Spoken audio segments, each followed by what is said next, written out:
हरे कृष्णा, राधे राधे। वरूथनी एकादशी हिंदू धर्म में अत्यंत पुण्यदायी और प्रभावशाली मानी गई है। वैशाख मास के कृष्ण पक्ष में आने वाली यह पावन एकादशी है और इस व्रत का संबंध भगवान विष्णु के वर अवतार से है। वरूथनी का अर्थ होता है रक्षा करने वाली या सुरक्षा प्रदान करने वाली।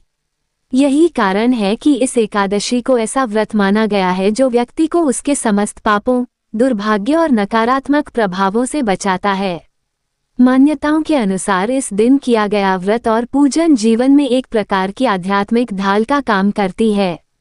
शास्त्रों में वर्णित है कि एकादशी मनुष्य को केवल पापों से मुक्ति ही नहीं देती बल्कि उसे सौभाग्य, समृद्धि और मानसिक शांति भी प्रदान करती है। वर्तमान कलयुग में जो कोई सच्चे मन से इस व्रत का पालन करता है, उसे कई जन्मों के पापों से छुटकारा मिल सकता है। इस बार एकादशी तिथि 12 अप्रैल दिन रविवार को रात 12 बजे के बाद से शुरू हो रही है। देखा जाए तो ये 13 अप्रैल सोमवार की तिथि रहेगी और एकादशी तिथि 1:18 से शुरू होगी। सोमवार को पूरा दिन एकादशी तिथि रहेगी और देर रात 1:8 पर तिथि समाप्त होगी। देखा जाए तो रात 12 बजे के बाद से 14 अप्रैल मंगलवार का दिन शुरू हो जाएगा। ऐसे में सूर्योदय व्यापनी तिथि के अनुसार 13 अप्रैल दिन सोमवार को ही वरूथनी एकादशी का व्रत रहेगा। एक दिन पहले रविवार को दशमी तिथि रहेगी, लेकिन दशमी तिथि रविवार को होने के कारण ना तो आप तुलसी के पत्ते तोड़ सकते हैं और रविवार को तुलसी जी में जल भी अर्पित नहीं किया जाता। तो शनिवार को तुलसी जी में अच्छे से जल अर्पित करके शाम को सूर्यास्त से पहले एक बार फिर से जल अर्पित करके अगर हो सके तो तुलसी जी के पौधे को किसी ठंडी छांव वाली जगह पर रख दे ताकि इन 2 दिनों में जल अर्पित ना करने के कारण तुलसी जी का पौधा ना मुरझाए, ना सूखे और कम से कम उन्हें परेशानी हो, क्योंकि माना जाता है एकादशी के दिन तुलसी माता भी उपवास रखती हैं, इसलिए तुलसी जी में जल अर्पित नहीं किया जाता है। वहीं शनिवार को ही तुलसी के पत्ते तोड़कर रख सकते हैं, जिसे आप एकादशी और द्वादशी तिथि में भगवान के भोग में अर्पित कर सकते हैं। 13 अप्रैल सोमवार के दिन ब्रह्म मुहूर्त सुबह 4:35 से 5:23 तक रहेगा। इस दिन सूर्योदय सुबह 6:11 पर और सूर्यास्त होगा शाम 6:42 पर और धनिष्ठा नक्षत्र इस दिन शाम 4:03 तक रहेगा। बाद में शतभिषा नक्षत्र प्रारंभ होगा। शुभ योग शाम 5:16 तक रहेगा। बाद में शुक्ल योग प्रारंभ होगा। इस दिन शिववास कैलाश पर रहेगा, जिस समय भगवान शिव बहुत ही प्रसन्न मुद्रा में होते हैं। इस समय आप, क्योंकि सोमवार का दिन है, तो महादेव के साथ साथ भगवान विष्णु का पूजन कर सकते हैं, जिससे आपको की गई पूजा या व्रत का 2 गुना फल प्राप्त होगा।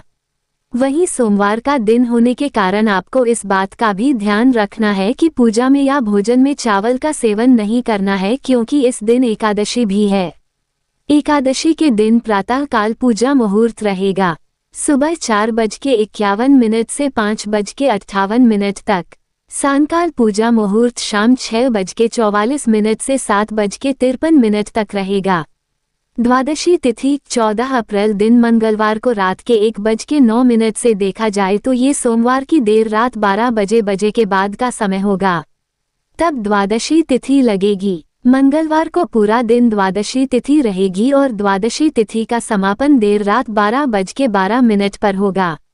इस बार 14 अप्रैल मंगलवार को मेष संक्रांति भी है और इस दिन पुण्यकाल और महापुण्यकाल का सबसे अधिक महत्व होता है, तो ये दिन बहुत खास रहने वाला है। इसलिए मंगलवार के दिन आप इन मुहूर्तों में जो भी शुभ कार्य हो वो कर सकते हैं, क्योंकि इस दिन खरमास की समाप्ति भी हो रही है। वहीं द्वादशी तिथि को शुभ और निर्धारित मुहूर्त के अंदर ही व्रत खोलने से व्रत का संपूर्ण फल प्राप्त होता है।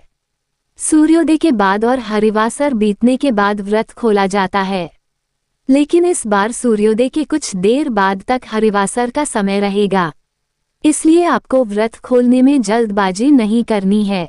द्वादशी तिथि लगते ही हरिवासर का समय भी शुरू हो जाता है और जो कि इस बार 14 अप्रैल दिन मंगलवार को सुबह 6:53 तक समाप्त होगा। इसके बाद ही आप एकादशी का उपवास खोल सकते हैं और उपवास खोलने का शुभ मुहूर्त सुबह 6:54 से 8:31 तक रहेगा। अगर द्वादशी तिथि पूरा दिन रहती है और कुछ कारणों की वजह से अगर कोई प्रातःकाल पारण करने में सक्षम नहीं है तो उसे मध्याह्न के बाद पारण करना चाहिए। ऐसे में आप दोपहर 1 बजे से 3 बजे के बीच में भी व्रत का पारणा कर सकते हैं। 14 अप्रैल मंगलवार को मेष संक्रांति है, जो कि 16 नव वर्ष का प्रथम दिन भी माना जाता है और इस दिन सूर्य नारायण मेष राशि में प्रवेश करते हैं। इस समय क्योंकि खरमास चल रहा होता है, जो कि 15 मार्च 2026 से प्रारंभ हुआ है और आज 14 अप्रैल मंगलवार को खरमास की समाप्ति भी होगी। इसके अलावा वैसाखी का पर्व भी 14 अप्रैल मंगलवार के दिन ही मनाया जाएगा। मेष संक्रांति के दिन से ही सारे शुभ और मांगलिक कार्यों की शुरुआत हो जाती है और इस दिन पुण्य काल और महापौर्ण्य काल में किए गए स्नान, दान और जप का अक्षय पुण्य प्राप्त होता है। तो 14 अप्रैल मंगलवार को महापुण्य काल सुबह 7:30 से 11:47 तक रहेगा और पुण्य काल सुबह 5:57 से दोपहर 1:55 तक रहेगा। आज के दिन आप सभी को एक कार्य अवश्य करना चाहिए कि सुबह हो सके तो ब्रह्म मुहूर्त में, नहीं तो सूर्योदय से पहले उठकर स्नान करके तांबे के लोटे में अक्षत, जल, लाल चंदन और पुष्प डालकर सूर्य देवता को जल अर्पण करें और गायत्री मंत्र का जाप करें। तो इस बार 14 अप्रैल मंगलवार को मेष संक्रांति के दिन 7:58 का जो समय है, यह अपने पूर्वज जनित पापों को नष्ट करने के लिए और पुण्य को उदय करने के लिए जो भी शुभ कार्य आप कर सकते हो वह करने के लिए सबसे सर्वश्रेष्ठ समय रहेगा। ये थी आज की वीडियो। उम्मीद है आपको पसंद आई हो।